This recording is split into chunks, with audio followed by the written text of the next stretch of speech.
Hey guys, it's me, Rebecca. I'm back to teach you more about what to do next in your exciting launch of your doTERRA business. So in the launch program, at this point, you have already made a names list of 100 people that you know. And I'm going to teach you what to do next after you've made that step. Congratulations. So there's going to be two kinds of people on your list, really. If you look at all 100 names, you're going to have people on your list that you've recently talked to. Maybe you've seen them on a weekly basis, or you've ran into them at the grocery store or whatever, but they're going to be people that you've seen within the last couple of days. And then there's going to be people, the second kind of person on your list, that you haven't seen in a while. Maybe you do have a great relationship with them, like they're your cousin or your sister-in-law, but you haven't actually talked to them in over a month. So I'm going to teach you how to work with both of these different kinds of people on your list so that you can be successful in not being the awkward, creepy network marketing lady, because who wants to be that, right? We don't want to be that. We want to keep and develop strong relationships. Okay, so for the first kind of person, the person that you already have spoken to recently, there's a couple of ways to approach them, but we're going to go through one. The first one is you're just going to ask. So I'm going to write down A for ask. You're just going to ask. Now, what do you ask? This is an important question. We're just going to ask if they're open and they're ready, and we're not going to push essential oils on anyone who's not ready. So we do that by just asking if they're open to using an essential oil sample. So let's be really clear. We're not asking them to do the business with us. We're not asking them to enroll with us. We're not even asking them to come to a class yet. We are asking them if they are open to using an essential oil sample. Okay, so how do you ask for that? How do you ask if they're open? Well, it's going to sound something like this. You can start by asking if they've ever used essential oils before. And most of the time, you'll get some kind of response that's like, well, yeah, I've used lavender, or I've used tea tree oil, I use eucalyptus, which is great because that gives them a little bit of experience under their belt. And if they don't have that experience, they'll be like, what the heck is essential oils? And there's going to have to be a little bit of training that's going to come right before or after you ask them if they want a sample. But usually most people are, especially in this area, they've heard of or at least been invited to a class on essential oils. So all you have to do is to start the conversation is ask if they've ever used them. And then the next question flows really easily. Would you be open to using an essential oil sample, a free sample for me? So that's the question. Would you be open to using an essential oil sample? That's really important language because you're not just going to give away tons of free samples to people that are not open and they don't care. You're going to give your samples to the best people on your list in your network. So you do that by asking if they're open to using an essential oil sample that's free from you. So dun, dun, dun, dun, you've asked. That's so easy, right? It's not creepy. You can do it in a text message. You can do it on a Facebook message. You can do it in person. That's really kind of the best so that you can see what their response is. What kind of body language do they have when they answer you? But anyways, all methods work. If it's someone that you only ever text and they're going to feel awkward if you call them, texting is fine. So the next step that we're going to do after you ask, you don't finish the conversation until you have a set time to deliver the sample to them.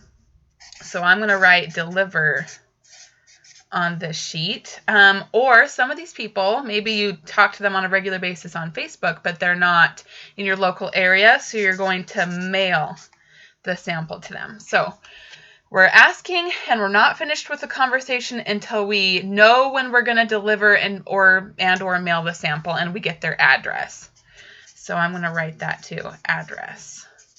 So if they don't live close to you and you're going to mail it to them, then before you get off the phone, ask for their address. Or sometimes I've forgotten that and I've asked the next day, hey, I'm at the post office. What's your address?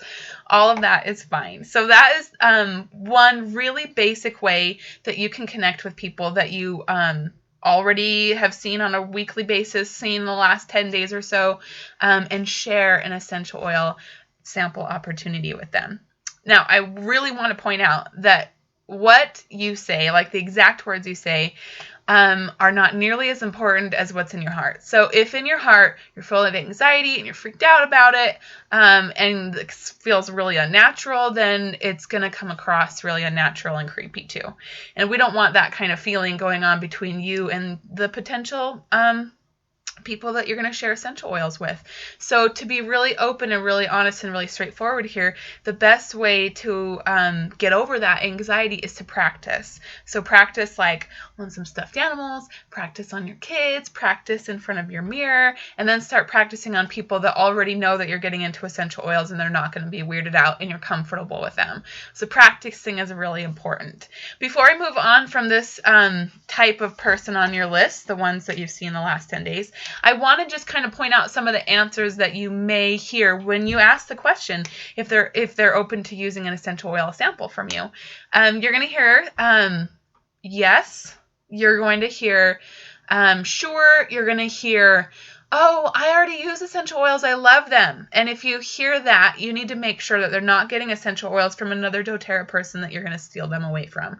So just be clear. You also need to know if they're buying like grocery store essential oils, that you know that there's going to be a quality difference and you have the opportunity to explain that to them. So knowing if they already use oils, where they're getting their oils, is a really good little asterisks in your essential oil relationship with them. Also, you're going to hear people say, oh my gosh, my sister-in-law sells doTERRA. I love doTERRA. I've been using it for years or whatever. So if, there will be those people that, in essence, they're a no to you because they already have a wellness advocate, or maybe they even have an account.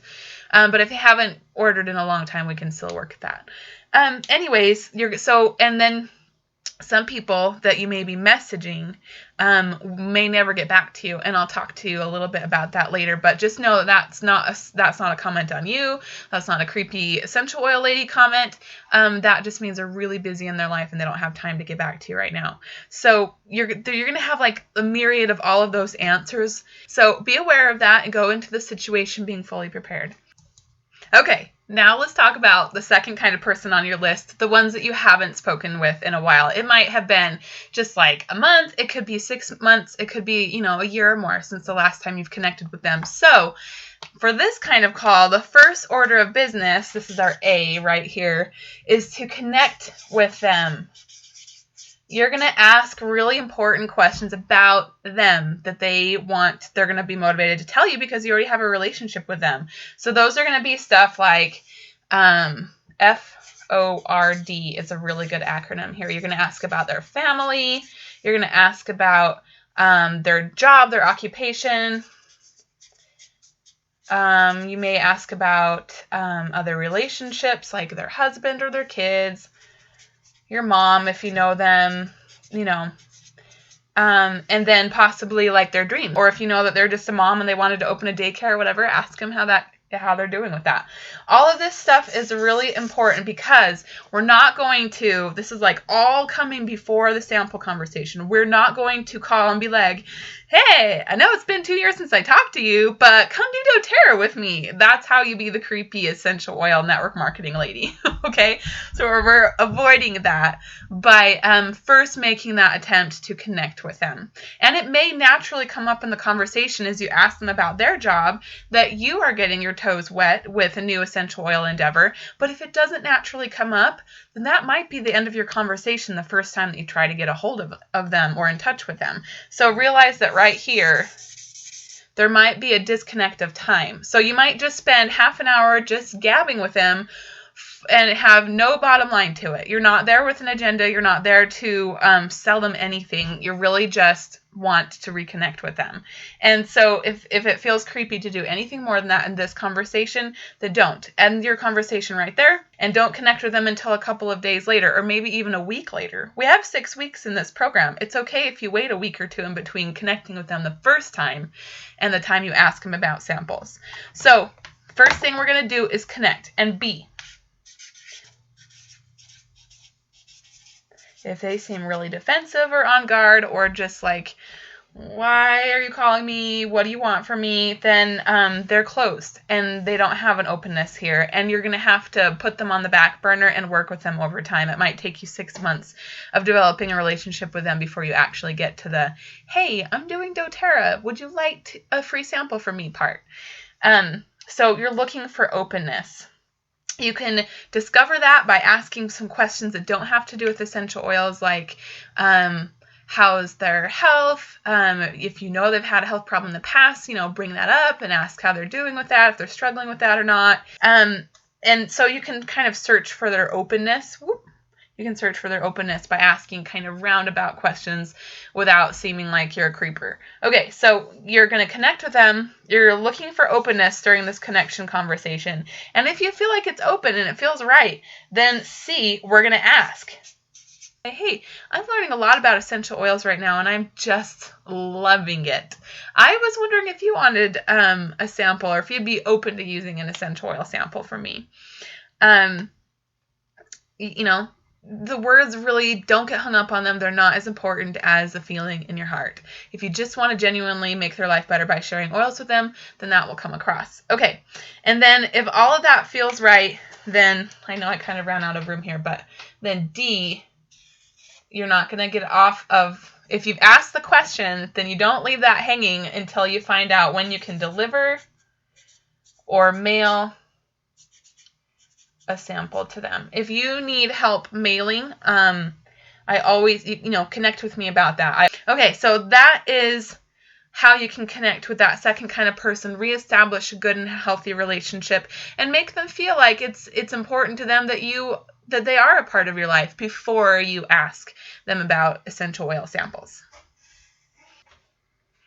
Before I let you go for the day, there's one more really, really important thing that you should know about everything that we're talking about so that you can be really successful at sharing essential oil samples with your buddies.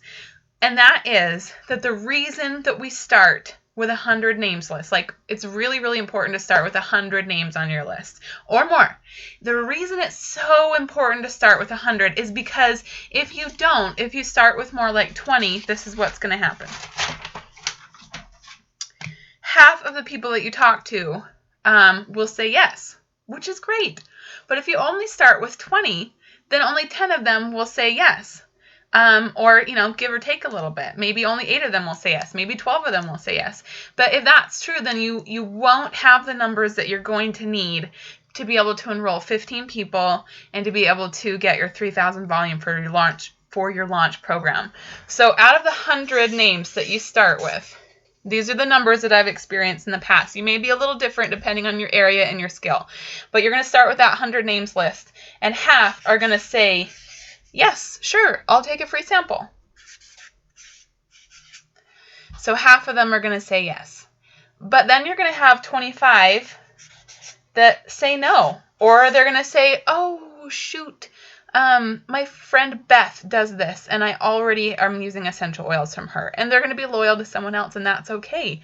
There's going to be about a quarter of the people that you work with that have already been exposed to essential oils, and therefore, for as far as you're concerned, they're no. And then you're going to have about a quarter of them that just don't connect with you again. They're just like total no-shows. So I'm going to write no show. What that means is you're going to send them the message, or you're going to try calling them a few times, and they're just like totally not there in their life for you right now. Something's going on with them. They're really crazy busy. They're going through an icky, hairy, dramatic time in their life, whatever. It doesn't matter for the purposes of sampling. It does matter because they're going through some drama, and you can probably be there and support them unless you develop all these grumpy feelings about, well, my girlfriend Stacy, I've supported her for everything that she did. I always buy Girl Scout cookies from her kids, but she did not get back to me. Well, just let it go. It's okay. You're going to have about a fourth of the people that you try to work with that they never message you back during this time period. And who knows, maybe they will later, and just don't take it personally.